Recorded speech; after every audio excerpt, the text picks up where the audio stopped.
Ladies and gentlemen, very good morning once again and welcome to today's lecture. This is part of JAPAN-ASEAN BRIDGES Event Series, co-hosted by the International Peace Foundation and the Bank of Thailand. Today, we are very honored to have Professor Eric Maskin, Nobel Laureate and Professor at Harvard University, to share his insights on mechanism design theory. To begin this program, we are pleased to have with us Deputy Governor Alisara Mahasantana to deliver the welcome remarks.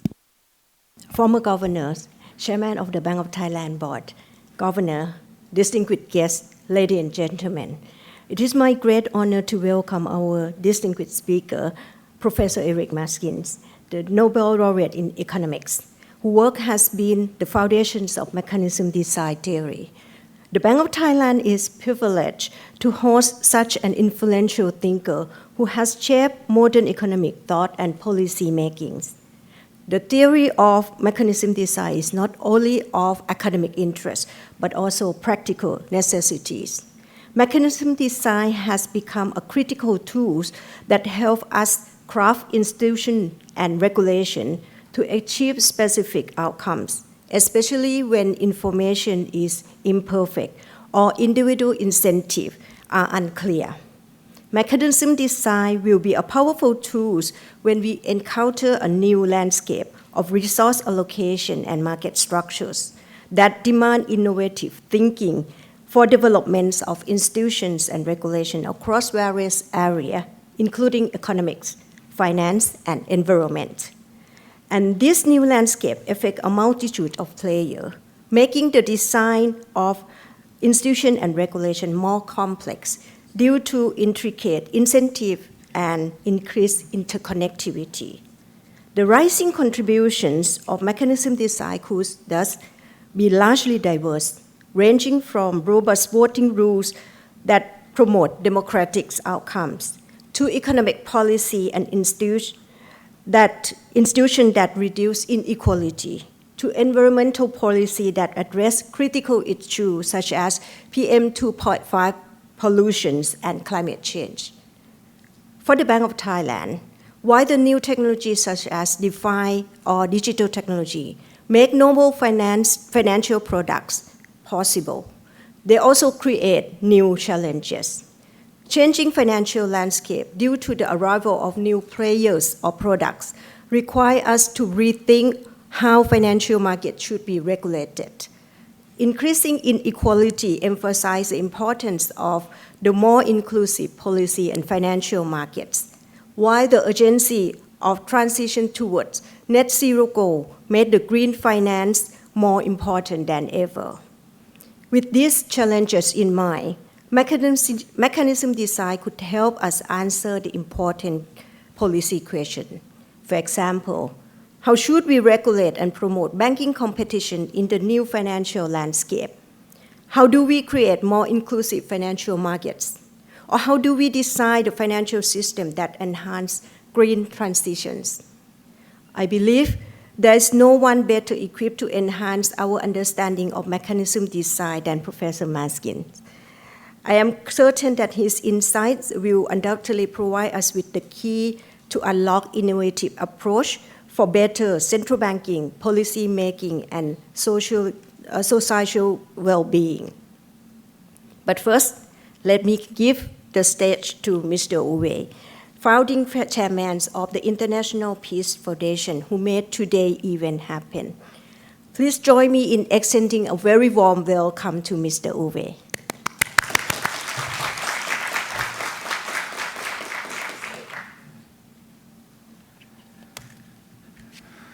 Sawadee Krap and welcome to the Japan-ASEAN Bridges Event Series facilitated by the International Peace Foundation. The events are hosted in cooperation with various local partners, including some of the country's major universities, and I would like to thank the Bank of Thailand for hosting our event today.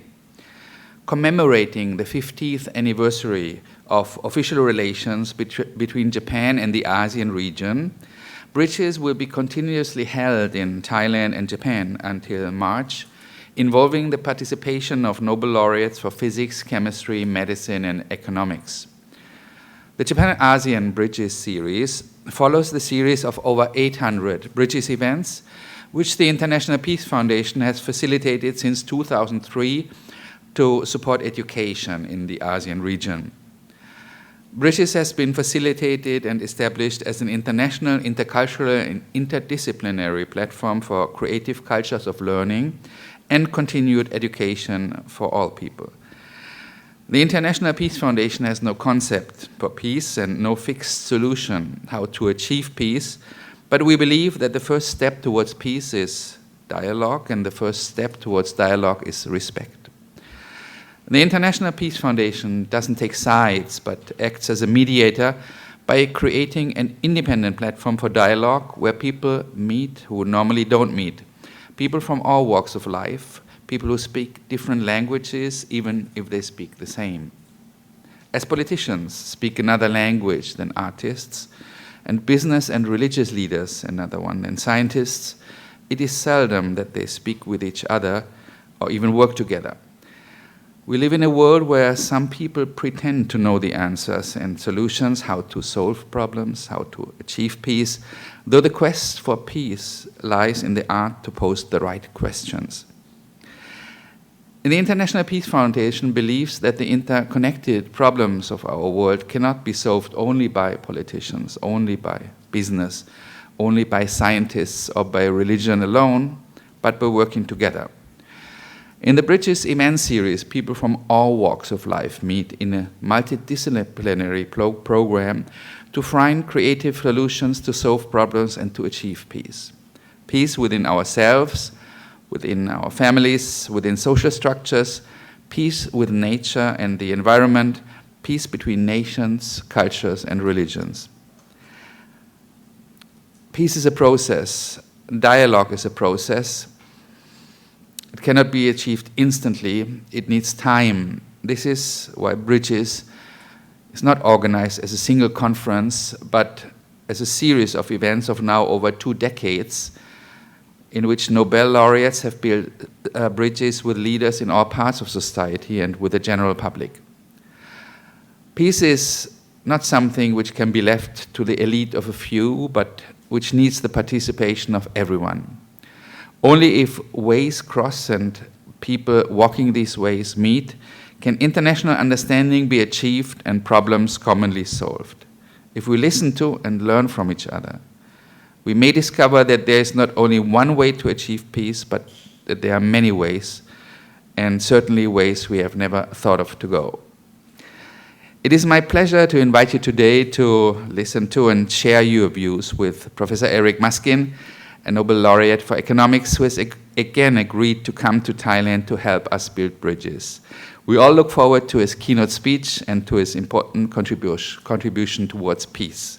A warm welcome, Professor Maskin.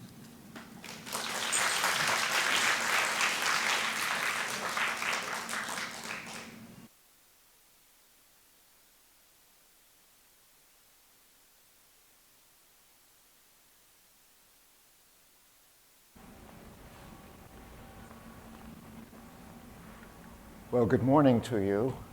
It's really a great pleasure for me to be here at the Bank of Thailand. This is my first visit to the bank, although thanks to Uva, I've had the chance to visit Thailand, the country, now 3 times, and have enormously enjoyed that opportunity.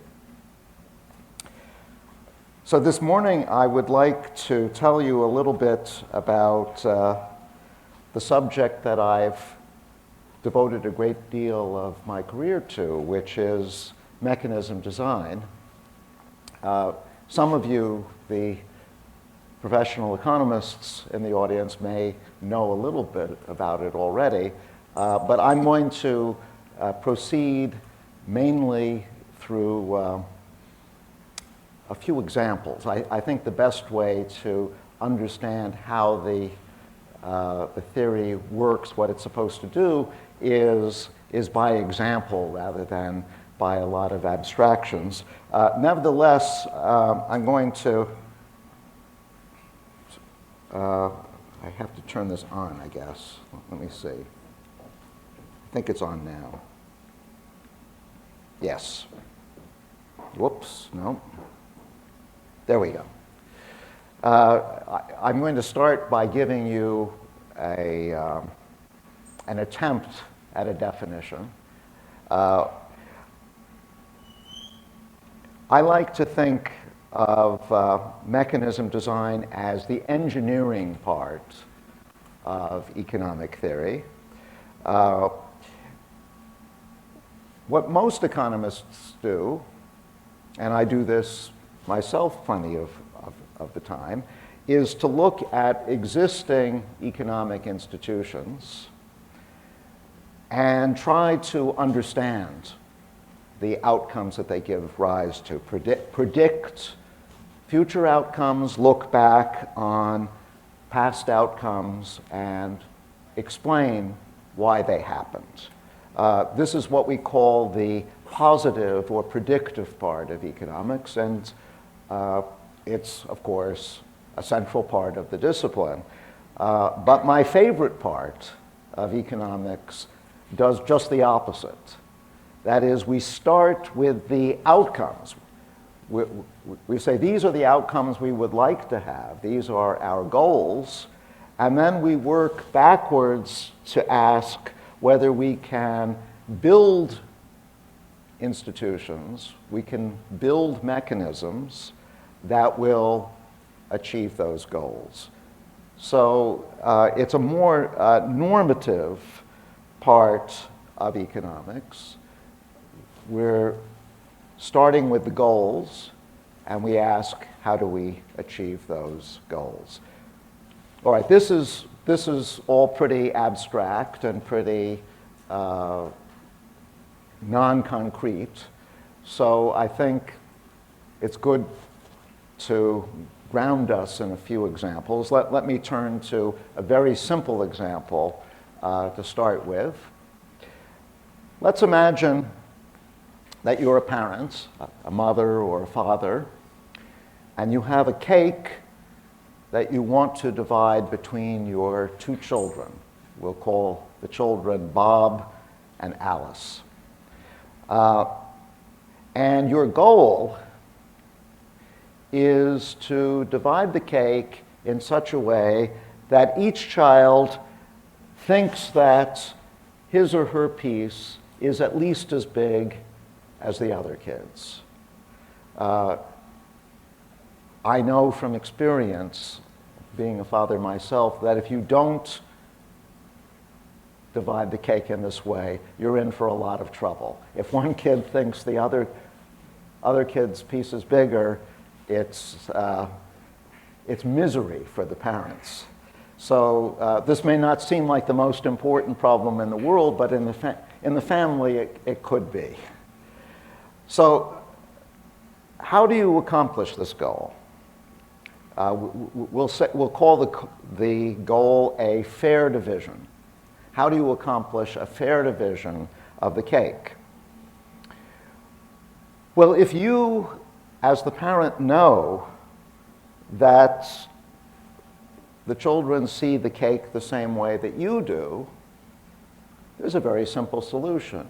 You take a knife, you cut the cake exactly in half, and you give each child one of the pieces. And because you think that the cake has been divided equally, and because by assumption the children see the cake the same way you do, each child will think that he or she has half the cake. And that's all there is to it.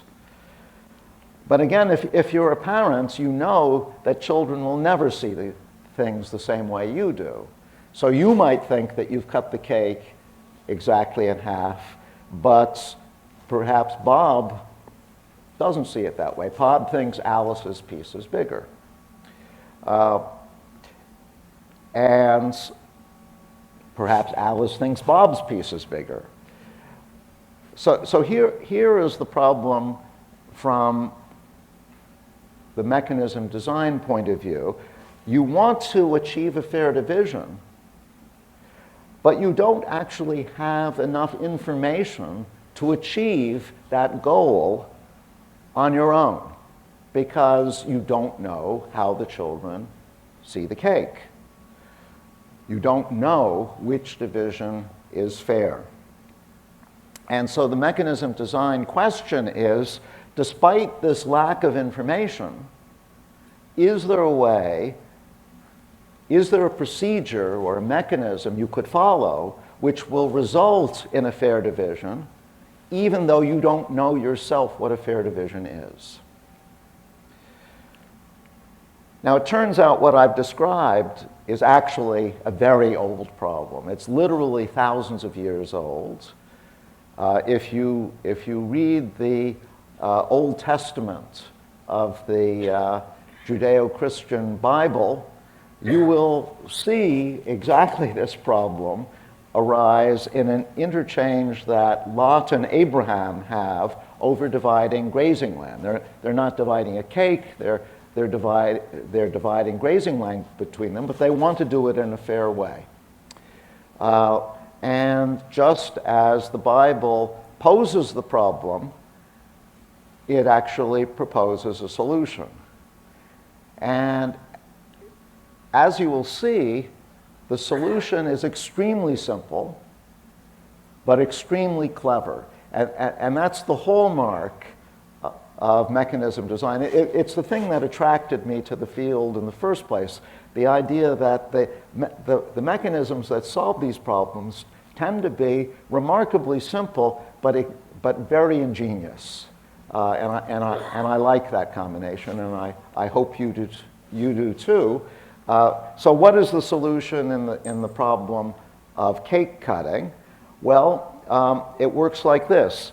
Instead of you cutting the cake, you let one of the children, say Bob, cut the cake. So you give Bob the knife, Bob cuts the cake, but then Alice chooses which of the two pieces she takes for herself. And I claim that this very simple mechanism will result in a fair division, in a division where each child thinks that they have at least half the cake. Why is this? Well, when Bob is cutting the cake, he will make sure that he cuts it so that from his point of view, the two pieces are exactly equal. Why? Because if one of the pieces is bigger, he knows Alice is going to take that one and he'll be stuck with the smaller piece. So he will make sure that he cuts the cake so that no matter what Alice does, he has at least half the cake. So Bob will think that he has a fair division. And of course, Alice will think that too because she gets to choose her favorite piece between the two. And voila, the problem is solved. So, as I said, extremely simple, but really quite ingenious. And although this cake cutting problem is itself very simple, it's already rich enough to illustrate some of the important features of mechanism design.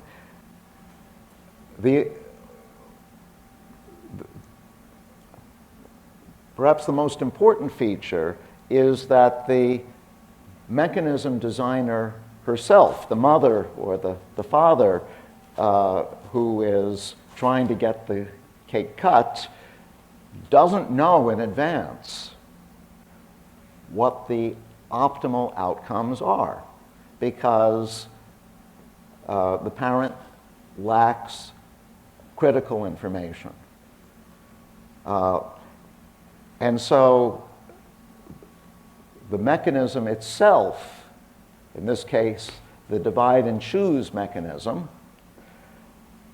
the mechanism itself must generate the information necessary to identify the optimal outcome.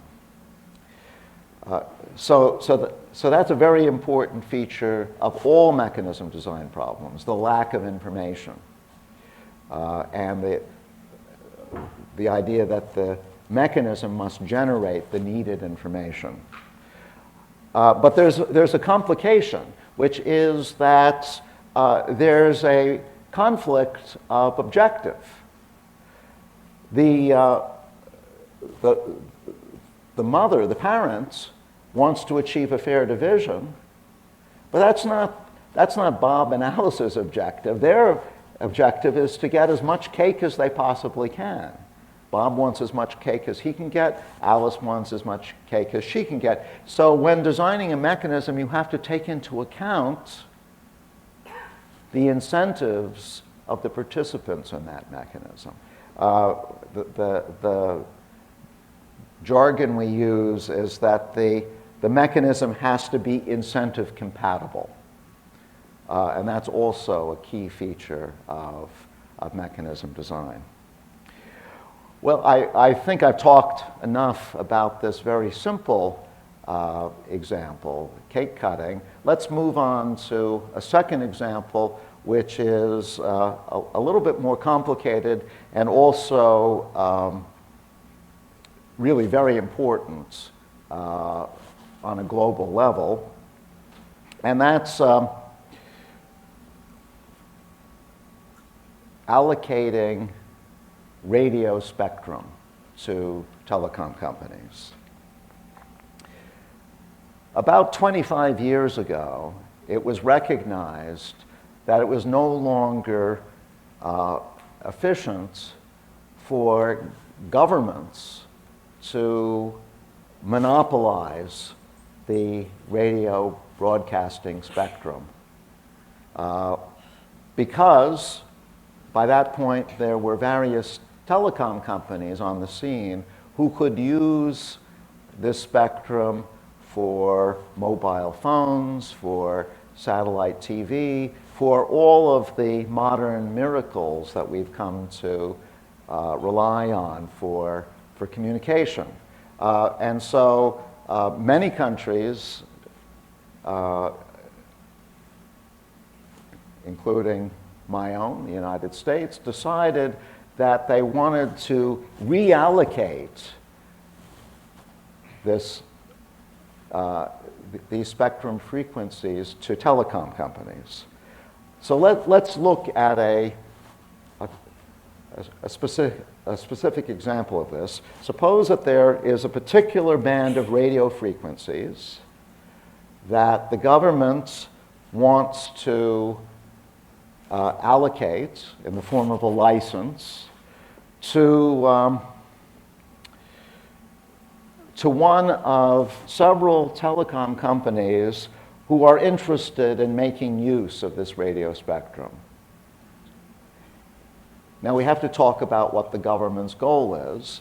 Governments can have multiple goals, but one important goal is to make sure that the license gets into the hands of the company that values it the most, because that company is likely to generate the most value for society. To use economics jargon, we want an efficient allocation of the license. We want it to go to the company who puts the highest value on it. The problem for the government is that it doesn't know which company values the license the most. So it's facing an important lack of information. So what mechanism could the government use to solve this problem? Well, the simplest mechanism might be for the government to go to each company and say, how much do you value the license? And then to award the license to the company that says that it values it the most. But you can see right away that this mechanism is not likely to work very well, because if companies understand that the company that says that it values it the most is going to get the license, they all have an incentive to exaggerate their values. They're all going to exaggerate, and there's no guarantee that the company that quotes the highest figure really does value the license the most. So this mechanism is likely to fail. Now, the government can do something a little bit more sophisticated. It could have each company make a bid for the license. A bid is a statement about how much you would be willing to pay for that license. And then the government could award the license to the company that makes the highest bid and actually have the company pay that bid. Now, this is going to stop companies from exaggerating. Because if say I'm a telecom company, say that the license is worth $10 million to me. Well, I'm not going to bid $12 million because if I did bid $12 million and I won, I would have to pay $12 million, and that's too much. The license is worth $10 million to me. So companies won't exaggerate anymore, just as they were doing in the first mechanism. But now we have the opposite problem, that companies will understate. If the license is worth $10 million to me, will I bid $10 million? No, I won't, because if I did bid $10 million and I won, I'd be getting something worth $10 million, but I'd be paying $10 million, and so my net gain would be zero. So that means that every company is actually going to be underbidding, bidding less than its true value. Of course, by underbidding, you reduce the probability that you win, you reduce the probability that you're the high bidder, but at least if you win, you will be getting a positive payoff. So if you bid $8 million, say, and you win, you will have a $2 million profit, 10 million minus 8 million. But the problem from the mechanism designer's point of view is that if all of the companies are underbidding, once again, there's no guarantee that the company that values the license the most will be the one to win. So now the question arises, is there a mechanism that will get things just right? In the first mechanism, we saw that companies exaggerated. In the second mechanism, we saw that companies underbid. Can we create a mechanism where companies neither exaggerate nor underbid? They bid exactly what the license is worth to them. May not be obvious that there is such a mechanism, but fortunately, the American economist William Vickery, about 60 years ago, more like 65 years ago, figured out an ingenious and very simple mechanism to solve the problem. So once again, we have a very simple solution to what looks as though might be quite a difficult problem. And what Vickery proposed is that, once again, there should be bids. So each company should make a bid for the license. And once again, the winner should be the bidder that makes the highest bid. But now, instead of paying its own bid, the winner pays the second highest bid.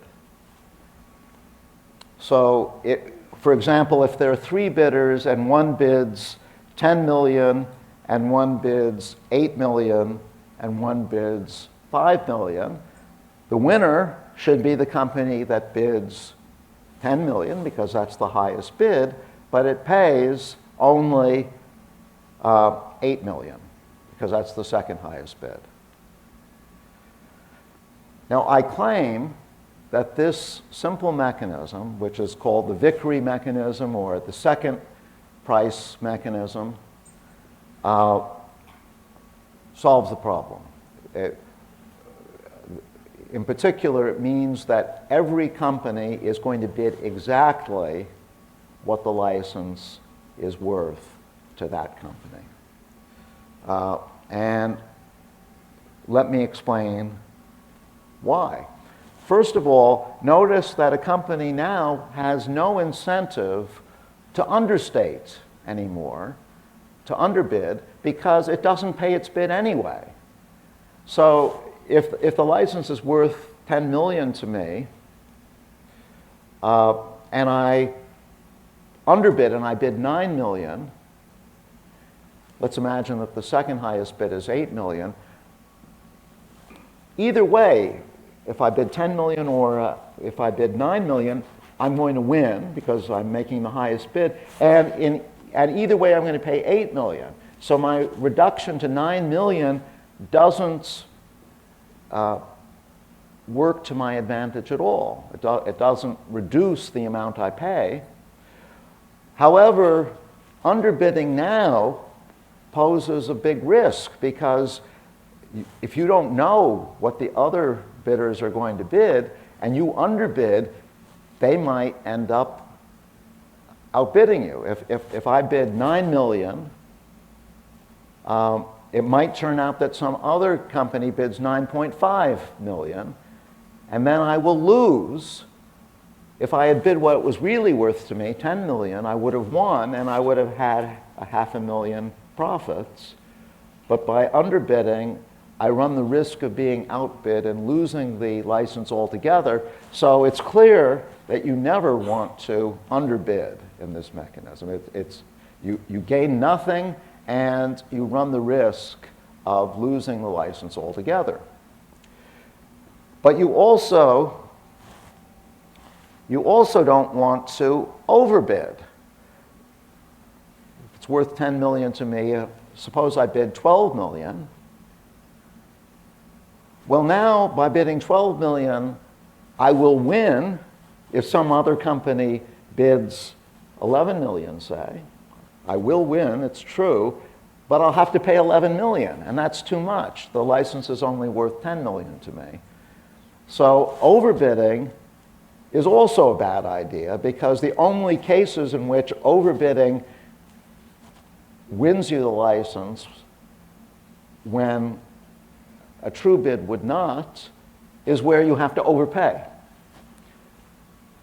So what do we conclude from this? We conclude that every company will bid exactly what the license is worth to that company. And that means that the company that wins, the company that makes the highest bid, will indeed be the company that has the highest value, which is exactly what the mechanism designer, the government, wanted in the first place. And I should say that this idea, Vickrey's idea, was at the heart of the spectrum auctions that were used in many countries around the world. Vickrey's idea wasn't used in exactly this form, but the basic idea is embodied in the spectrum auctions that have been used. So it's not only a beautiful theoretical idea, but it's been of great practical importance as well. Okay, let me move on to a final example. So each example is getting a little bit more complicated. This final example will be one involving a choice of energy source. So let me bring back my friends Alice and Bob once again. Let's suppose that there's a society, we'll make it simple, and it's a very small society. It just consists of Alice and Bob. and there's an energy authority that has to decide what kind of energy Alice and Bob, the two consumers, are going to be consuming. And let's suppose that there are 4 possibilities. I'm afraid these 4 possibilities are not very eco-friendly choices, but this is just an illustration. The 4 possibilities are gas, natural gas, oil, nuclear power, and coal.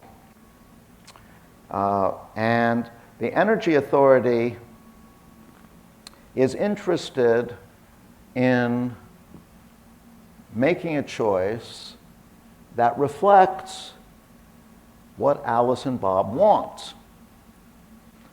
But as usual, the mechanism designer, in this case the Energy Authority, is missing some critical information. The Energy Authority doesn't know what Alice and Bob want. Let's imagine that there are two possible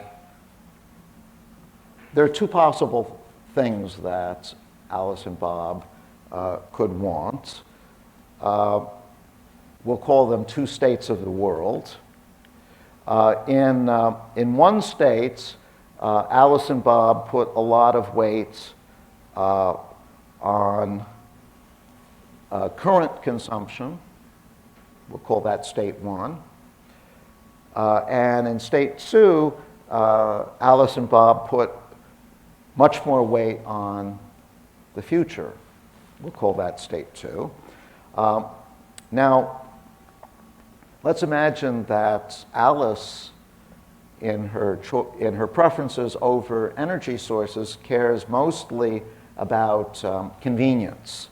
So in state 1, where she's putting most of the weight on current consumption, she likes gas the most because that's the easiest to use, and then oil, and then coal, and she puts nuclear power at the bottom because using nuclear power for her car, for example, would be extremely inconvenient. It would not be so easy to have a nuclear reactor in your car. However, in state 2, where she's looking to the future, she imagines that there will be improvements in nuclear technology which make that the most convenient, and then gas, and then coal, and then oil.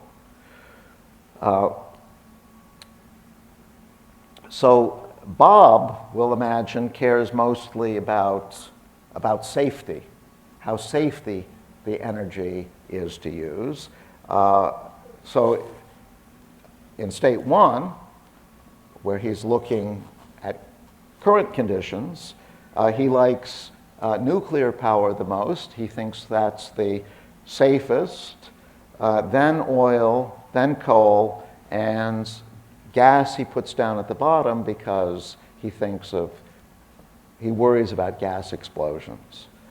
But looking into the future, he would favor oil the most, then gas, then coal, and he would put nuclear power at the bottom because he worries about the safety, the long-term safety issues of disposing of nuclear waste. Okay, so I've described this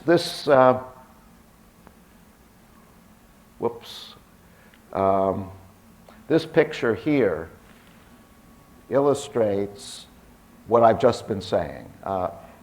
There are 2 possible states, state 1 and state 2. In state 1, this is Alice's ranking. This is Bob's ranking. And we have similar rankings in state 2. And the problem for the Energy Authority is that the Energy Authority doesn't know which state is the true state.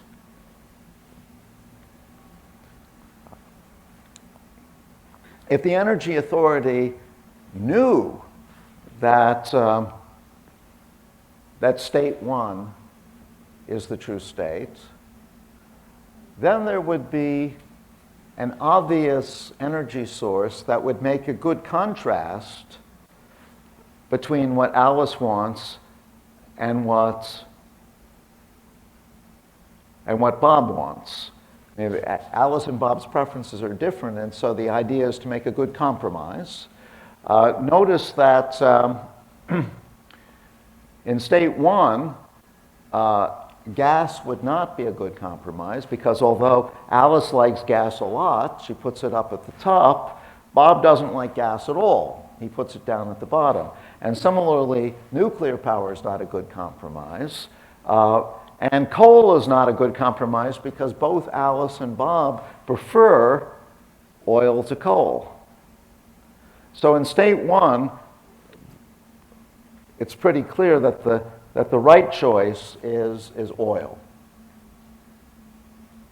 And going through the same kind of reasoning, it's pretty clear that in state 2, the right choice is gas. So if the authority knows that it's state 1, it wants to choose oil, and if it knows that it's state 2, it wants to choose gas. But it doesn't know what the state is. How can it find out the state? Well, again, the simplest thing to do is just to ask Alice and Bob, what's the state? But that's not going to work. And let's see why. Notice that in both states, Alice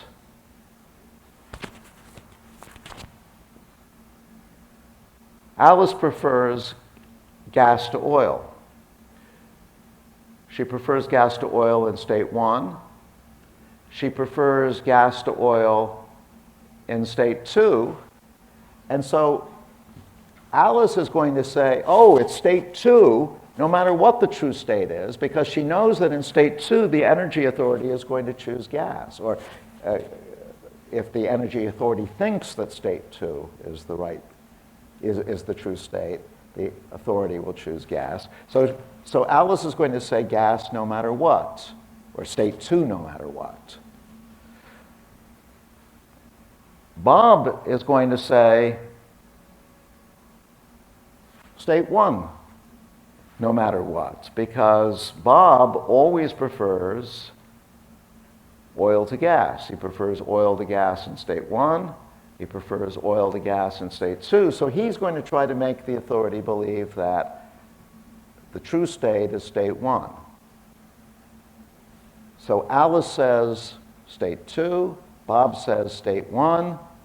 The poor energy authority has no idea what the true state is. So this survey method, asking Alice and Bob what is the state, is not going to work.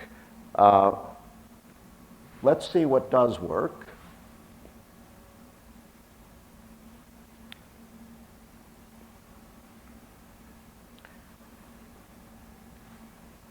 I claim that this table here works. What is this table? If you know a little game theory, you might recognize this as a game matrix or a game table, where Alice is choosing rows, the first row or the second row, and Bob is choosing columns, the left column or the right column, and the outcome, the choice of energy, is the corresponding entry in the table. So for example, if Alice chooses the top row and Bob chooses the right column, the outcome will be coal. So let's see why this mechanism solves the energy authorities problem. Alice can choose the top row or the bottom row. Bob can choose the left column or the right column. Suppose that state 1 is the actual state. Remember, Alice and Bob know what the actual state is because they know their own preferences. So let's suppose that state 1 is the actual state. Alice is going to choose the top row if she thinks that Bob is going to play the left column, because if she plays the top row, she gets oil. If she plays the bottom row, she gets nuclear power. And notice that Alice prefers oil to nuclear power in state 1. So if Alice predicts that Bob is going to play left, Alice is going to play top. But Bob actually will always want to play left.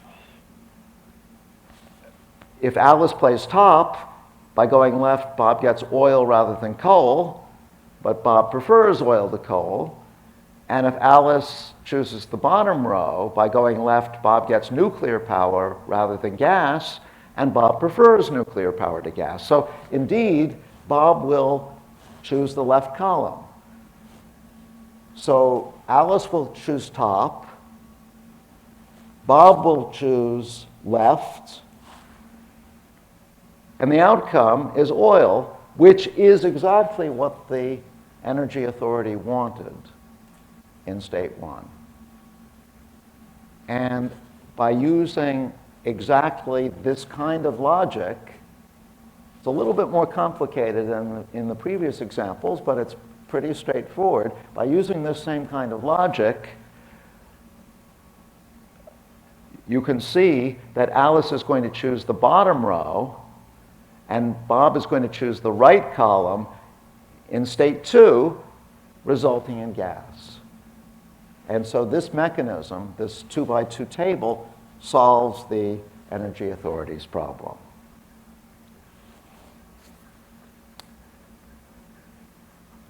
I think I've already gone through the details. So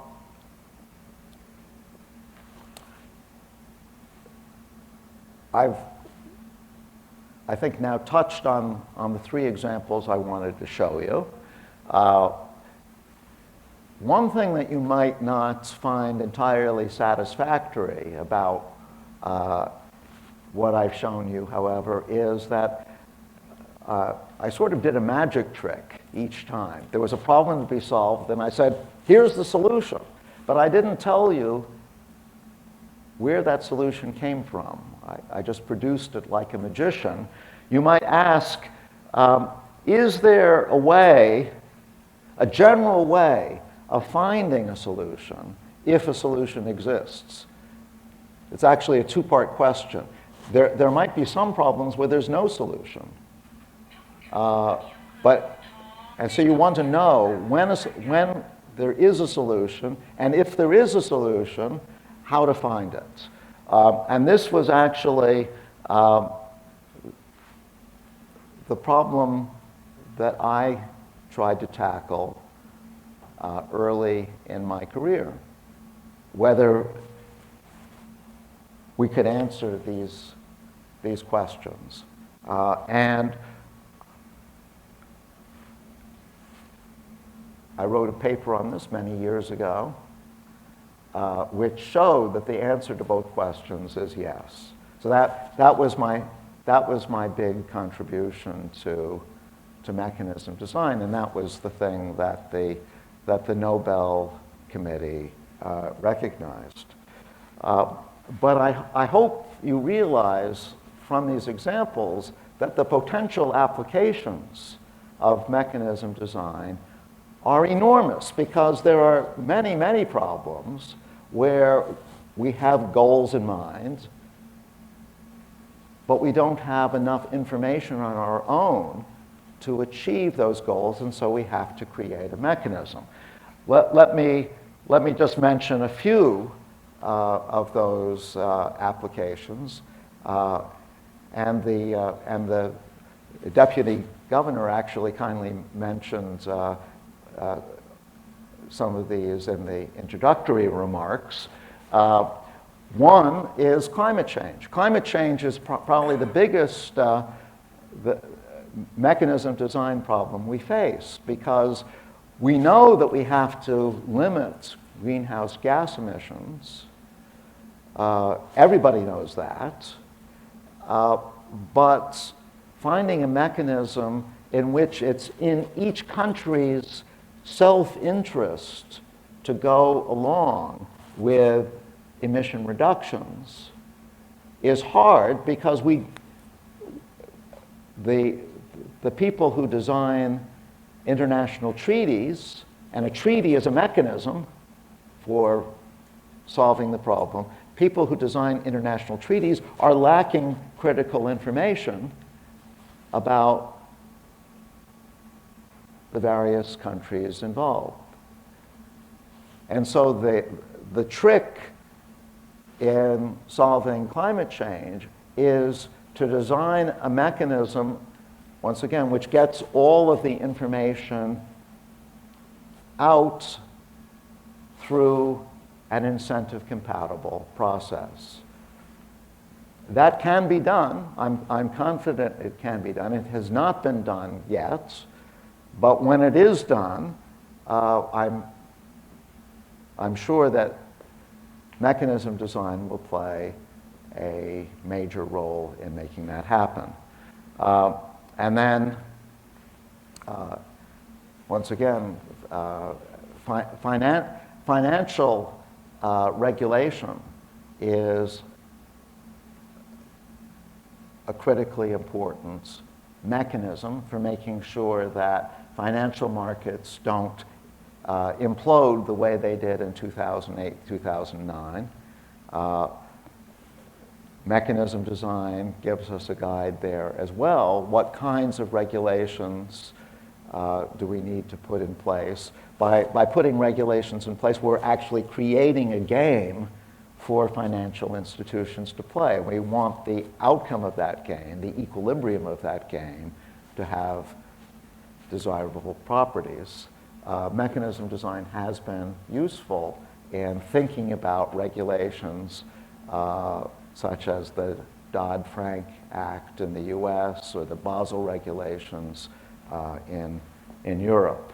And then finally, one of my most recent interests has been improving election systems. And I'm afraid that election systems could use a lot of improving. How is it possible in the United States to elect an extremist candidate like Donald Trump? Well, one reason is that the current system in place in the US, the so-called plurality rule system, favors extremist candidates. We're actually seeing that literally today in the Iowa caucuses, where Trump finished first because his opposition all split the vote. His two primary competitors, Ron DeSantis and Nikki Haley, basically split the rest of the vote between them. There's something wrong with a voting system where extremists get elected because moderate candidates or mainstream candidates all cancel each other out. Coming up with a better election system is a mechanism design problem, which I'm involved in both at a theoretical and at a practical level. But these are just examples of the thousands of possible ways that mechanism design can be used, and I hope you'll agree with me at the end of this talk that the subject is not just intellectually challenging, but actually practically very important as well. Thanks very much.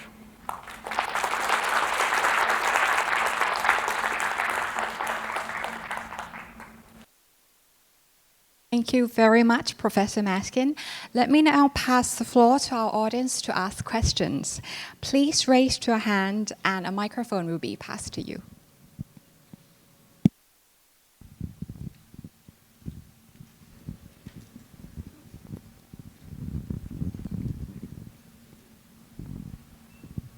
Thank you, Professor Maskin, for really insightful presentations. I have three questions. Maybe I would like to hear your thought about this kind of thing, how to apply the design mechanisms in the real world. The first thing that I would like to hear your thought is about the objectives of the mechanism design. Right? I think that one is very crucial to ensure that mechanism design can apply well to make the society become better. Because, for example, for the second questions or second example of yours, your objective is the efficient allocations. But if the government not think in that way, you think what would happen to using mechanism design to apply in the real world? And the second one, what do you think about the reputations of the one who act to use mechanism design? For example, the first example, you talk about the mother. So if the mother have good reputations to have the fair divisions all the time in the past, do you think that that kind of reputations could help to solve the problem of fair divisions in the future or not, and not have the fight between Bob and Alice? Yeah, and the third one that I would like to hear your thought is about the second example.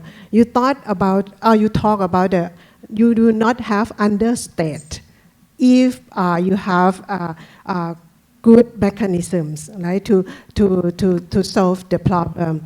But I'm not quite sure that this will happen when the bidder have the same behavior or not. If the bidder not have the same behavior, understate or overstate could still be happen. So three questions that we'd like to hear your thought. Thank you very much. Okay, well, thank you for those interesting questions. If I understood your first question, you were asking about the mechanism designer's objective. I was assuming in the second example that the objective wasn't getting an efficient allocation, making sure that the license went to the company with the highest valuation. That's not the only possible objective. For example, the government might be interested in the revenue that it can generate by selling off the license, and that's a somewhat different objective. In general, mechanism design, however, is not concerned with deciding what the right objective is. That's a job for society. The objectives are determined by citizens and their representatives in governments. They're the ones who determine what the goals should be. Mechanism design then comes in as an engineering solution to explain how whatever the goals have been selected can actually be achieved. So the mechanism design theorist like me will say, well, if your goal is this, then your mechanism should be that. But if you change your goal, then you should change your mechanism accordingly.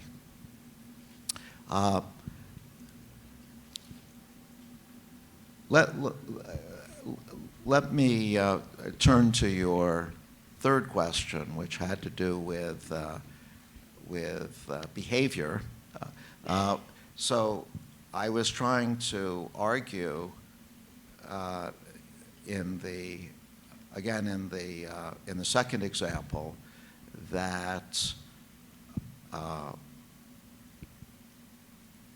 it would be in a company's interest, in a company's self-interest, to bid exactly what the value of the license is to that company.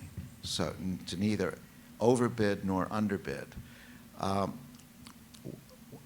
what I should point out is that that is true even if the other bidders don't behave that way. So one of the beautiful things about the victory mechanism, the second price mechanism, is that if you're a participant in that mechanism, if you're a telecom company, you don't have to worry about whether other companies are bidding in an optimal way to know how you should bid. Your bid is entirely independent. Your best bid, your optimal bid, is entirely independent of what they do. So that I think is an important and really quite attractive property of the victory mechanism. I hope that helps to answer some of your questions. I think I saw Governor Setaput's hand. Thank you very much, Professor Maskin, for a very thought-provoking talk. It was a politician, a very successful one named, I think his name was Juncker. He was Prime Minister of Luxembourg. He once made the statement that we all know what to do, we just don't know how to get reelected if we do it. So I was wondering if from the standpoint of mechanism design, whether there are insights into how to alleviate that problem. When we see around the world this kind of rise in populism, right, which from a standpoint of long-term optimization probably doesn't make a whole lot of sense. But are there any insights for mechanism design that could help shape and get a better outcome more generally? And if I could ask also more specifically, as an example of that, in the context, for example, of fiscal rules, right? What would a sensible fiscal rule be if it were designed properly by mechanism design experts?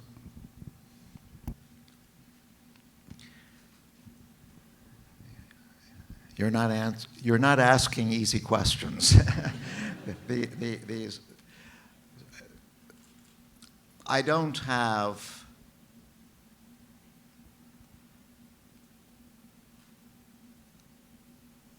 a magical answer to the question, how does a politician do the right thing and still manage to get reelected? I'm afraid that mechanism design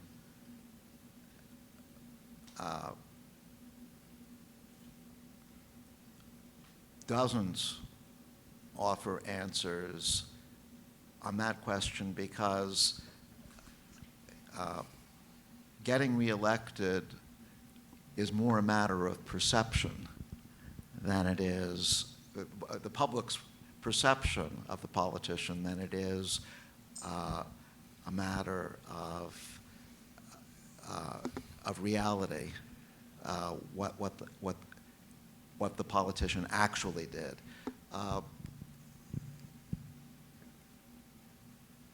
So getting reelected is a matter of communication.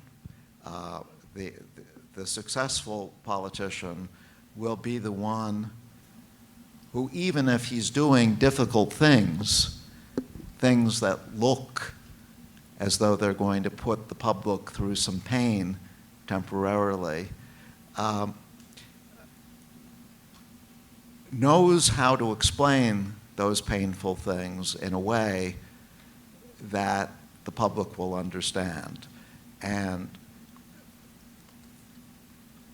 in my own country, the United States, the master of that kind of communication was Franklin Roosevelt, who was president at a very difficult time in our history, the Great Depression of the 1930s, and then the huge conflict of World War II. And what Roosevelt did, and during the Depression he had to do a lot to get the economy going again. What he did was to hold fireside chats where every week people would sit down next to their radios. In those days there was no television. They would sit down next to their radios, and Roosevelt would give a little talk, not a formal speech, but a chat about what the government was planning to do, which was sometimes quite unpleasant, perhaps raising taxes in order to generate a Social Security fund, or something where citizens would have to make a temporary sacrifice, but he would explain it in a way that citizens could understand that this was actually going to work for them. And that's not magic, and that's not really mechanism design, but that, I think, is how successful politicians who do difficult things still manage to get reelected. Roosevelt was reelected 3 times. No other American president has had that kind of success.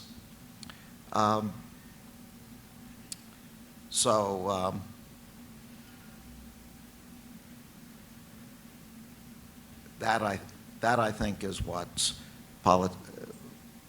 successful politicians must work on, not giving facile populist solutions, giving real solutions, but explaining them in a way that the public understands.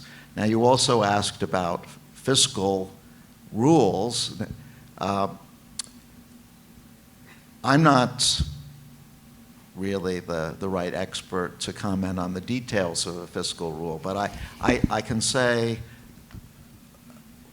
one thing from a mechanism design perspective about the European Union and a mechanism design mistake that was made when the European Union was set up.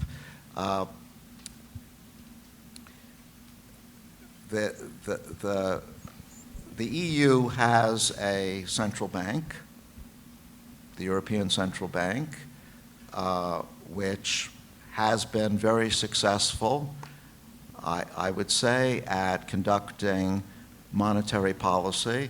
The policy that Mario Draghi pursued when he was in charge of the bank after the financial crisis of 2008, 2009 was absolutely critical to rescuing Europe from what could have been another depression. In the same way, I give a lot of credit to Ben Bernanke getting the U.S. out of a depression when Bernanke was the head of the Fed. But there was an important piece of policy potential that was missing in Europe, and that was that although there was a centralized monetary policy conducted by the bank, there was no centralized fiscal policy. There was no unification of fiscal policy in Europe. And that made life extremely difficult for some of the EU members because, take a country like Greece, for example, which was going through a debt crisis at the time. If Greece had been on its own, not part of the Union, it could have devalued its currency and got out of the crisis. But they couldn't do that because they were on the euro. And furthermore, the Union couldn't come to their rescue because they had no fiscal policy. There was no way of making transfers to Greece to get them through the debt crisis. So there was a lot of unnecessary suffering in that period due to the failure of Europe to create a mechanism for exercising fiscal policy at the level of the whole union. Of course, each country could conduct its own fiscal policy, but that didn't solve this transfer problem. The U.S. does have a centralized fiscal policy. If you think of the U.S. as a collection of states, it has a federal government on top of that, and that gave the U.S. much more power to address the crisis of a serious recession than Europe did, and it helps explain why the U.S. came out of the recession a bit faster than Europe did. So that I think is where mechanism design plays a role in fiscal policy. I won't comment on a specific fiscal rule, though. I think we have a question from Dr. Somkiat over there. Oh.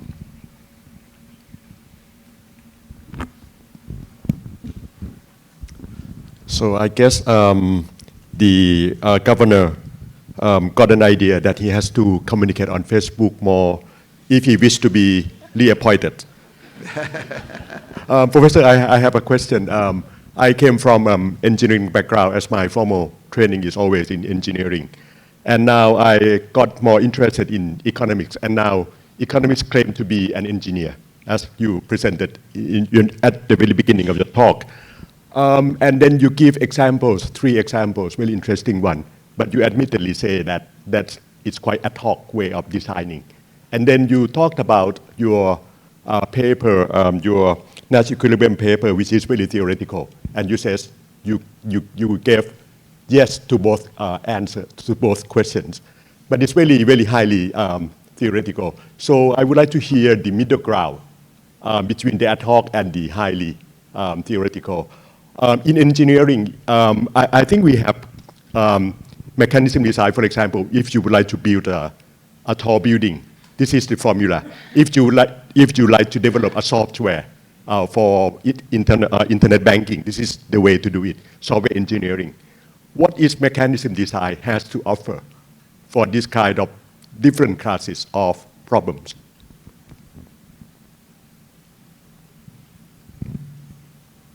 Let me make sure I understand your question. What does mechanism design Is there any specific, more specific formula? For example, if this moral hazard problem, this is the way to solve. If this is a kind of adverse selection, this is the way to solve, something like that. Okay, so I think I understand what you're saying.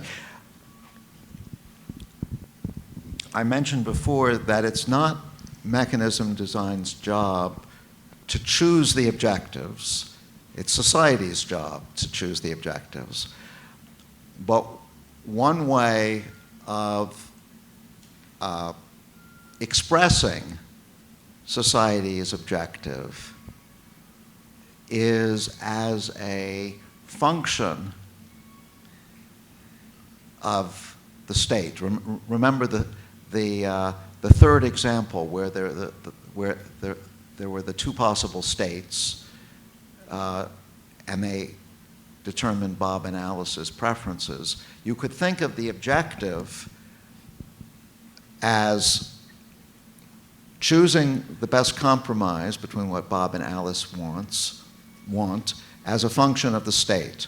So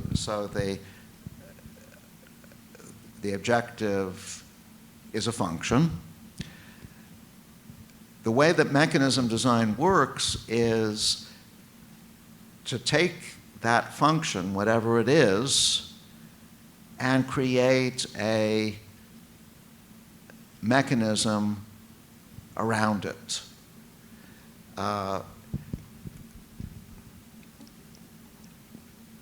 Remember that the participants know what the state is, and so one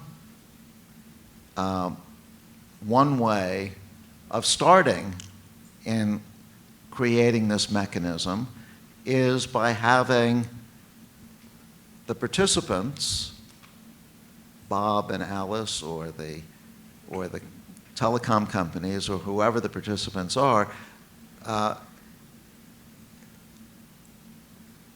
announcing what the state is. But then the trick is getting them to announce the true state. And you can do that by checking one person's claim about the state against another's. Say there are three participants. If two of them say that it's state one and the third says that it's state two, well, the third has to produce more evidence than the other two, because the third is in a minority. So mechanism design puts the onus of proof on minority participants. If they're going to claim that what they say is correct as opposed to what the majority is saying, they have to prove it. So perhaps that gives you some idea of how to take objectives and put them into practice in a mechanism. But it is the details are complicated enough so that this is probably not the right time to get into that into a full-blown technical discussion. I hope you get at least a rough idea. We have Dr. Phumchai over here, and then we'll move to the gentleman over there later. Kick up. It's an honor to be here. I have a question on the practical side. I think one of the most exciting things in the past 2-3 years is the fact that now the in-person, envy-free cake cutting problem has actually been solved. And of course, we're sitting in a room full of central bankers, and everybody's thinking that has immediate application in terms of distressed debt resolution. Given, I'm not a game theorist by any stretch of imagination, but given that the in-person envy-free cake cutting does require sort of like iterative involvement of the bidders, whereas with distressed debt, maybe the central bank or some kind of central authority has to do the pre-partitioning before offering it to the debt consortium. How do you think we can, overcome that kind of gap or that kind of a disconnect between the interactive involvement of the bidder and the central authority trying to, resolve a portfolio of distressed assets?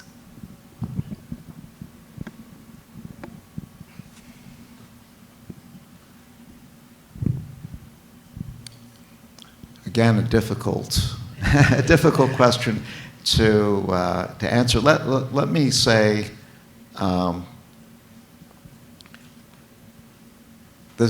this doesn't completely address your question, which I'm not sure I can completely address, but it gets at an issue which you've touched on, which is complexity.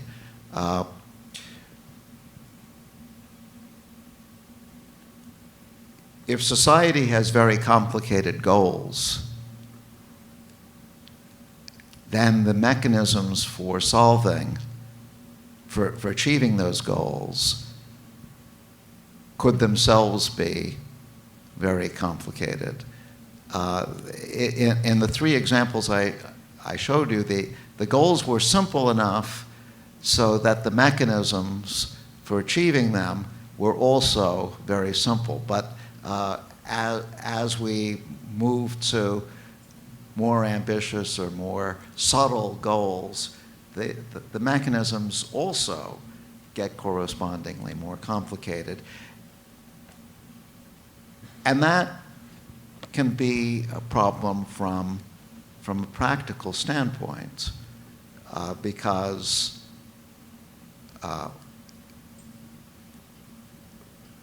regular people who are not used to doing extremely complicated game theoretic calculations in their daily lives, want simple mechanisms. And so one of the major themes of mechanism design in recent years has been how to design mechanisms which don't necessarily achieve the full optimum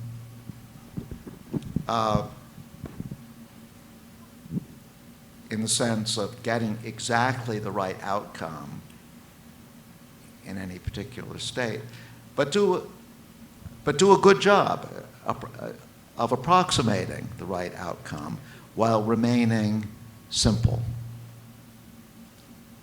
This is sometimes called robust mechanism design. Robust in the sense that you get a good outcome for a wide range of cases, but you keep the mechanism the same and you keep the mechanism simple. And this has been a very lively field of exploration. In fact, it's involved not just economists, but also psychologists, because what is simple is something that psychologists can help us understand, and also computer scientists, because computer scientists are good at finding algorithms which do a pretty good job of approximating the optimum without getting the full optimum. So it's been a multidisciplinary search for simple mechanisms. All right. So, Professor, thank you so much. My name is Piyachat Isalapakdi. So, same to Dr. Somkiat. We are engineer turned to be interested in the economics. So, I have two questions for you. The first one is about role. So, basically, I think what you have demonstrated will be working very well in the context of what we have known in terms of factors and details. But, for example, in our country, that market has been liberalized for a while, and the power is no longer belong to the so-called market designer. So, for example, for your example, if it does happen that Bob, who is the participant, would like to be the mechanism designer, will that be something changed in terms of theories and approach? Because the objective that they want to create the mechanism that work for a list and work for the government who is known to be the authority are different. This is about the role. And the second one is about dynamism of information. For example, I am a fellow of the Global Future Council of Energy Transition World Economic Forum, and we debate a lot regarding to energy transition the trilemma so-called. You need to do security, affordability, sustainability, because we have too many stakeholders in the game. So when it comes to many stakeholders and you cannot define the table like you shown in the presentation, how the mechanism design work with that dynamism of information? Thank you very much.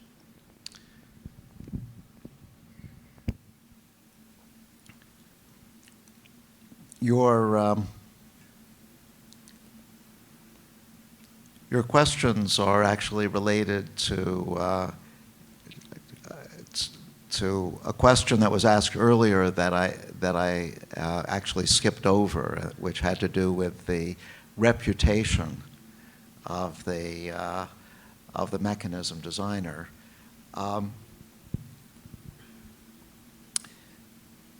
Let me try to answer that previous question together with what you were asking about Bob wanting to be the mechanism designer himself.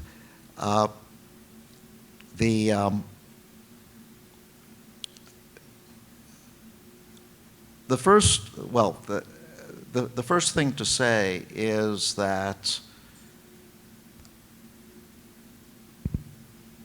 the principles of mechanism design apply even if there is no mechanism designer per se in the picture at all. That is, suppose that you and I were interested in doing business together and we wanted to draw up a contract which would govern the way that we transacted in the future. The contract would become the mechanism. Now, there's no third party in that story who is designing the mechanism for us and then imposing it the way that the mother imposes the divide and choose mechanism on Alice and Bob.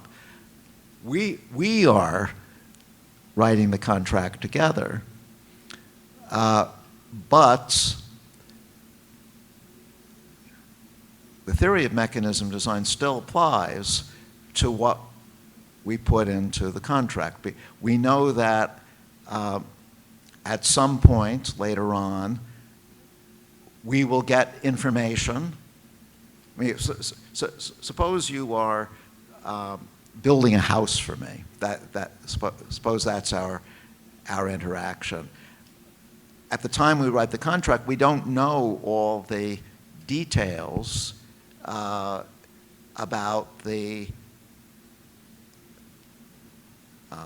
land that the house is going to be built on. Perhaps it will turn out that it will be impossible to build a 3-story house. It has to be a 2-story house because the land can't support 3 stories. So something like that. Well, we have to allow for that eventuality in the contract. There have to be contingencies depending on the state that we don't know right now. So even if there is no mechanism designer per se, or even if there are many stakeholders involved in the contract,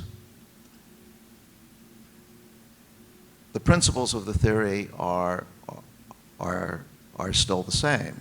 As long as those stakeholders can negotiate a set of goals, these goals will be some sort of compromise among the stakeholders. As long as they can negotiate a set of goals, the theory can then take over and tell us how those goals can be achieved in a contract or or some other kind of mechanism. Now let me come back to the earlier question about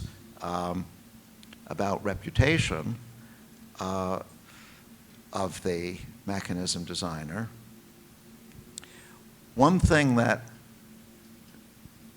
we always worry about, when I say we, I mean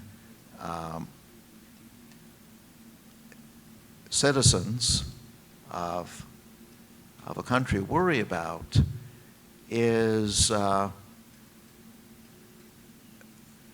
mechanism designer changing the rules on us after the mechanism has started.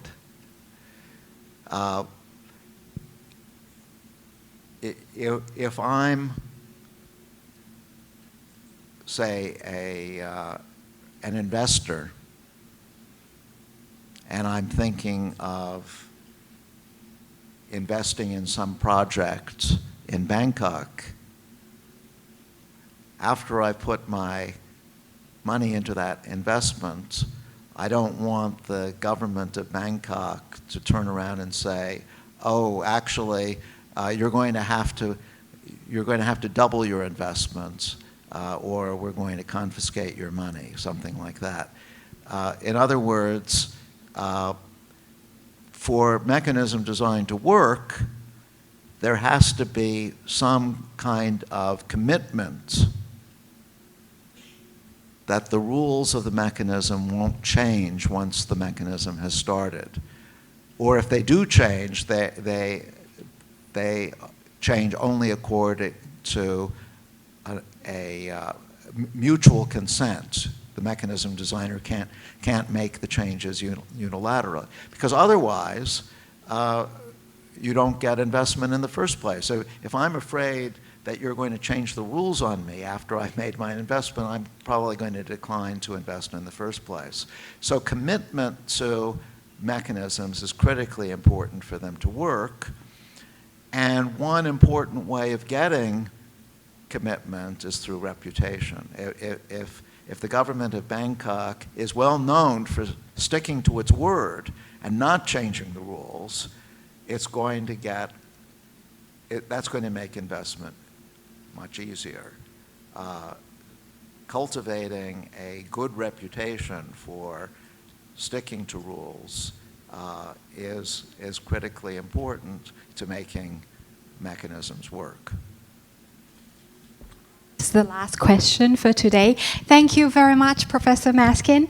And now may I invite Deputy Governor Alisara to present our speaker with a token of appreciation and take a commemorative photo in front of the stage, please.